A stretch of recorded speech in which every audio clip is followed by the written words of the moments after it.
Welcome to पाजी classes friends. आशा करता हूँ आप लोग सभी अच्छे होंगे और अपने अपकमिंग एग्ज़ाम्स के लिए प्रिपरेशन अच्छे से कर रहे होंगे। अगर हम बात करें छत्तीसगढ़ में रिक्रूटमेंट एग्ज़ाम का, उसमें अगर हम वनडे की बात करें या स्टेट सर्विस सिविल सर्विसेज के एग्ज़ाम की बात करें या टेक्निकल एग्ज़ाम की बात करें, तो आप ये देखेंगे उनके सिलेबस में जो एक छत्तीसगढ़ का वेटेज है, छत्तीसगढ़ के जो क्वेश्चंस आते हैं, आप ये बोल सकते हैं कि उनके जो परसेंटेज हैं वो बहुत एक अच्छे क्वांटिटी में हैं। Without C G G S it's kind of impossible thing कि हमारा सिलेक्शन उस एग्ज़ाम के लिए हो जाए। हम सी जी जी एस पढ़ने से पहले हमको सी जी जी एस के सिलेबस को समझना होगा। तो मैं यहाँ वनडे के लिए नहीं, पर मैं यहाँ पीएससी का जो स्टेट सर्विस एग्ज़ाम है उसके रिगार्डिंग हम बात करूँगा। अगर हम सी जी जी एस को देखें तो हम सी जी जी एस को दो पार्ट में डिवाइड कर सकते हैं। पहला पार्ट आप देखिए, इसमें मैंने लिखा हुआ है, पहला पार्ट हो गया स्टैटिक एंड दूसरा डायनेमिक। स्टैटिक मतलब अगर आप एक बार प्रिपेयर कर लेंगे तो इसको बस आपको बार बार बस रिवीजन की ज़रूरत है।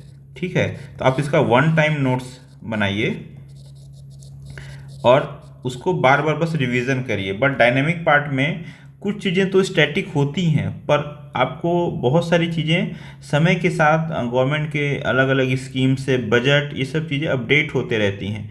उसको आपको भी जो रिलेवेंट डाटा है उसको अपडेट करना पड़ेगा। अगर हम इकोनॉमी की बात करें तो इकोनॉमी में बहुत सारे सर्वेस हैं, पर्टिकुलर बजट है। ठीक है, तो ये आपको हर साल नया आएगा, तो ये आपको हमेशा अपडेट करके रखना है। ज्योग्राफी की बात करें तो ज्योग्राफी में ज़्यादा कुछ तो नहीं, बट जो पॉलिसी आती है, ठीक है, रिगार्डिंग फॉरेस्ट रिपोर्ट हो गया।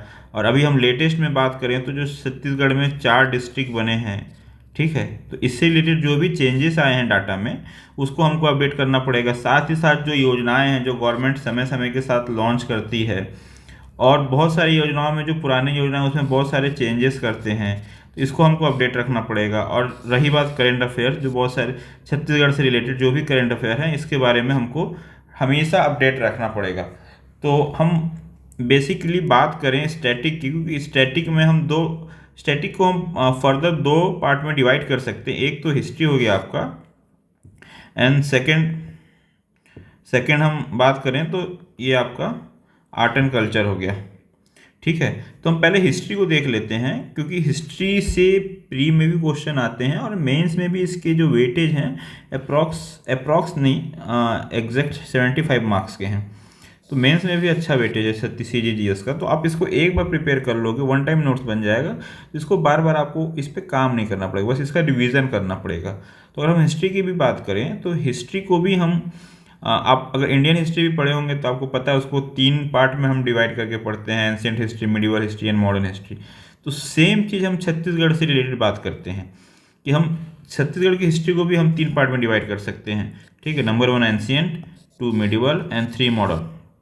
एंशिएंट की बात करें तो एंशिएंट में हम क्या क्या पढ़ेंगे, तो स्टोन एज से शुरुआत होती है। तो स्टोन एज से जितने भी रिलेटेड चीज़ें हैं, जैसे मैं केव्स की बात करूं, ठीक है, केव्स हो गया, और भी अलग अलग जो आर्ट एंड डिज़ाइन हो गया, ठीक है, कुछ पॉटरी हो गए। तो ये सब जो छत्तीसगढ़ में कहाँ कहाँ मिले हैं इसके बारे में हमको पढ़ना है। देन वैदिक एज में छत्तीसगढ़ क्या रिलेवेंट है, वैदिक एज में छत्तीसगढ़ को मेंशन किया गया है, नहीं किया गया है। देन अगर हम उसके बाद अगर धीरे से बढ़ें तो आप देखोगे कि इंडियन में मौर्य वंश आता है, देन गुप्त आता है, सातवाहन आता है। तो इनका रिलेवेंट छत्तीसगढ़ में क्या है, छत्तीसगढ़ में अगर कुछ चीज़ें इनसे रिलेटेड छत्तीसगढ़ में हैं, कहीं इनके सिक्के पाए गए हैं, किसी ने कुछ मंदिर बनवाया है, तो ये सब चीज़ें हमको देखना पड़ेगा। कहीं स्तंभ बनवाया है, तो ये सब चीज़ें हम डायनेस्टी में देखेंगे कि इनका छत्तीसगढ़ में पर्टिकुलर क्या सिग्निफिकेंस है। अब फिर हम बात करें तो छत्तीसगढ़ के लोकल डायनेस्टी के बारे में, तो छत्तीसगढ़ के लोकल डायनेस्टी में आप देखेंगे छत्तीसगढ़ के नल वंश है, सरबपुरी वंश है, पांडु वंश है, बाढ़ वंश है। तो इसके बारे में आपको प्रिपेयर करना है। तो ये तो हो गया एंसेंट की बात है। अब हम एंसेंट से आगे बढ़ें तो मिडिवल आएगा। मिडिवल जो कि आप मोटा मोटी देखेंगे 900 से लेके 1600, या आप 1700 तक बोल सकते हैं। तो मीडिवल में जो मेजर डायनेस्टी है छत्तीसगढ़ में, एक तो कलचुरी होगा, ठीक है। कलचुरी में भी आप अगर और आगे जाओगे तो ये भी डिवाइड हो जाएगा, रतनपुर की कलचुरी और रायपुर की कलचुरी, तो इसको हमको पढ़ना है। देन नागवंश है, नाग में भी नागवंश भी दो एरिया में डिवाइड हो गया, एक फनी नागवंश, एक छिंदक नागवंश, ठीक है। फनी नागवंश आप बात करें तो ये कवर्धा में था, एंड छिंदक की बात करें तो ये कांकेर वाला जो एरिया है उधर इसका राज्य था। एंड कांकेर के सोमवंश हो गए, काकती वंश जो कि ये पूरा बस्तर रीजन में था, ठीक है। बस्तर रीजन का मेजर प्रोमिनेंट डायनेस्टी है ये, और इसके बारे में हम पढ़ेंगे। उसके बाद अगर हम मॉडर्न की बात करें तो मॉडर्न में जब मराठा का इन्वेशन होता है छत्तीसगढ़ में, तो उसको हम देखेंगे, मराठा का इन्वेशन, देन मराठा का एडमिनिस्ट्रेशन, देन ब्रिटिश रूल, और जो विद्रोह में तरह तरह के कुछ किसान विद्रोह हुए छत्तीसगढ़ में।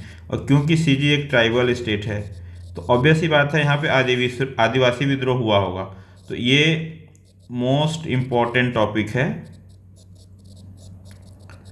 ठीक है। तो ये हमको प्रिपेयर करना पड़ेगा। तो इसके बारे में आप जो भी बुक को प्रीफर करते हैं उस बुक को पढ़िए, एक नोट्स बना लीजिए और उसको बस बार बार रिवीजन करिए, ठीक है। तो इससे फ़ायदा क्या होगा, हमारा प्री है वो तो तैयार होगा ही होगा, और साथ में हमारा मेंस भी है वो भी तैयार हो जाएगा। अब बात करते हैं आर्ट एंड कल्चर की। तो अगर मैं आर्ट एंड कल्चर की बात करूं तो ये मोस्ट इम्पॉर्टेंट टॉपिक है। इसके बिना आप ये समझो कि CGPSC प्री या में सिलेक्शन प्री क्वालिफाइड होना बहुत मुश्किल है। अगर मैं CGGS की बात करूं तो क्योंकि इसका वेटेज लगभग आप बात करोगे तो 30 से 35% है। 15 से 20 क्वेश्चन आते ही आते हैं इसमें, ठीक है। तो ये हमको बहुत अच्छे से प्रिपरेशन करना है, और ये मेरे ख्याल से मुझे ऐसा लगता है जब मैं प्रिपेयर कर रहा था या मैं कर रहा हूँ ये बोलूँ मैं, तो सबसे टफ टॉपिक लगता है, क्योंकि हम इसके बारे में कहीं पढ़े नहीं रहते हैं। तो इस चीज़ को हमको बहुत ध्यान से बहुत अच्छे से प्रिपेयर करना है। और इस प्लेटफॉर्म में मैं इस आर्ट एंड कल्चर को अच्छे से पढ़ाऊँगा, ठीक है। और इसका मेंस में भी आप देखिए, मेंस में भी पेपर 6 में पार्ट 3 में 75 मार्क्स का आता है। तो मैंने इसमें आपके सामने ये देख रहे हैं, इसमें मेंस का ये सिलेबस है, ये पेपर 6 का सिलेबस है। तो हम एक बार सिलेबस को ओवरव्यू करते हैं, सिलेबस में क्या है, क्या क्या चीज़ें इंपॉर्टेंट हैं, ठीक है। उसके बारे में हम बात करेंगे फिर।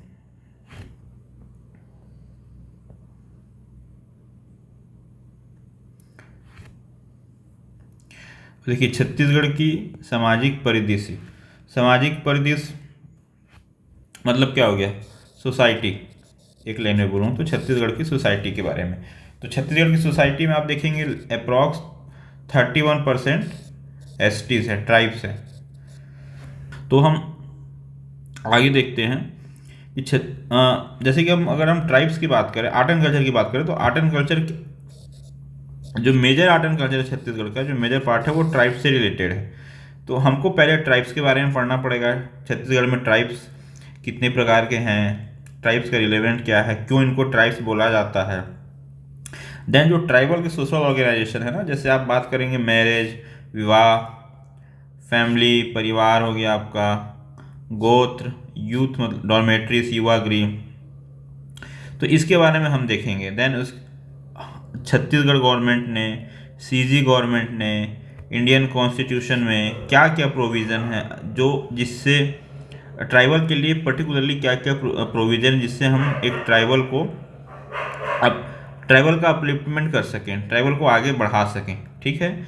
उसके बाद हम देखेंगे आगे, तो हम जो छत्तीसगढ़ में जो महिलाएं ऑर्नामेंट्स, जो आभूषण पहनते हैं, कुछ छत्तीसगढ़ की स्पेशल ट्रेडिशन है, कुछ त्यौहार हैं,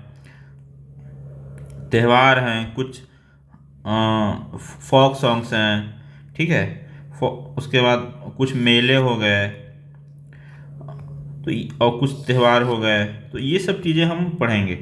तो हमको इस चीज़ को ध्यान में रखना है, क्योंकि इसमें समझाने की चीज़ें ज़्यादा नहीं है, बहुत सारी चीज़ें आपको मगअप करनी पड़ेगी।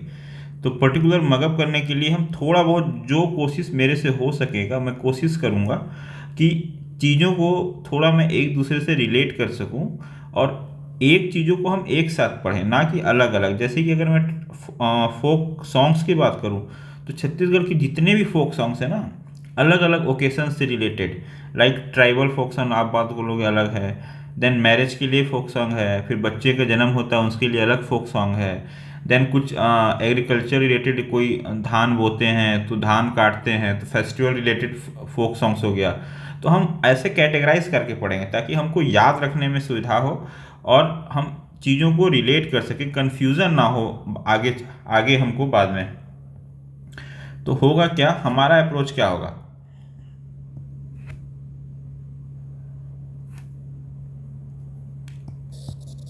हमारा अप्रोच क्या होगा, हम पहली बात हम ट्राइबल के बारे में जानेंगे कि ट्राइबल क्या है, क्यों इनको ट्राइबल बोलते हैं, कोई इनकी इनकी समस्याएं क्या क्या हैं, ठीक है। थोड़ा सा हम इंट्रोडक्शन ट्राइबल के बारे में बात करेंगे। देन हम सीधा फिर जो इनके जो कल्चर्स हैं, लाइक हम फोक सॉन्ग हो गया, ठीक है, फोक डांस हो गया, लोक नाट्य हो गया, फेस्टिवल्स हो गए, तो हम फिर इसको कंप्लीट करेंगे। देन हम बात करेंगे पर्टिकुलर ट्राइब्स के बारे में। ट्राइब्स में भी हम देखेंगे सबसे पहले पीवीटीजी, ठीक है, विशेष पिछड़ी जनजाति। देन जो और अदर ट्राइब्स हैं रिमेनिंग, तो हम इनके बारे में बात करेंगे प्रॉपर। अगर हम जैसे फिर गोंड के बारे में बात करें तो हम गोंड का ओरिजिन, गोंड क्या क्या करते हैं, अलग अलग फेस्टिवल पे अलग अलग ओकेशन पे गोंड क्या करते हैं, गोंड की कृषि को क्या बोलते हैं, गोंड जनजाति पाया कहाँ जाता है, गोंड जनजाति का पेय पदार्थ क्या है, ठीक है, गोंड जनजाति कौन कौन सा नाट्य में भाग लेते हैं या कौन कौन सा डांस करते हैं, कौन कौन सा गीत गाते हैं। तो हम फिर वो चीज़ें एक जगह कंप्लीट करेंगे। तो ऐसा पहले हम ऐसा ग्रुप स्टडी कर लें ताकि फोक सॉन्ग क्या होता है, फोक डांस क्या होता है, और फिर हम उसको कैटेगराइज करके ट्राइबल वाइज पढ़ लेंगे। तो मेरा अप्रोच ये रहेगा, अगर आपको कुछ इसमें सजेशन देना हो तो जिससे हम और चीज़ों को और अच्छे से कर सकें और बेहतर वे में कर सकें, बेटर वे में कर सकें, so please your suggestion are most welcome. So friends, आज के लिए इतना ही। हम नेक्स्ट लेक्चर में स्टार्ट करेंगे हमारे ट्राइबल से। सो थैंक यू, मिलते हैं नेक्स्ट लेक्चर में। तब तक के लिए ख्याल रखिए, ध्यान रखिए अपना। Good bye.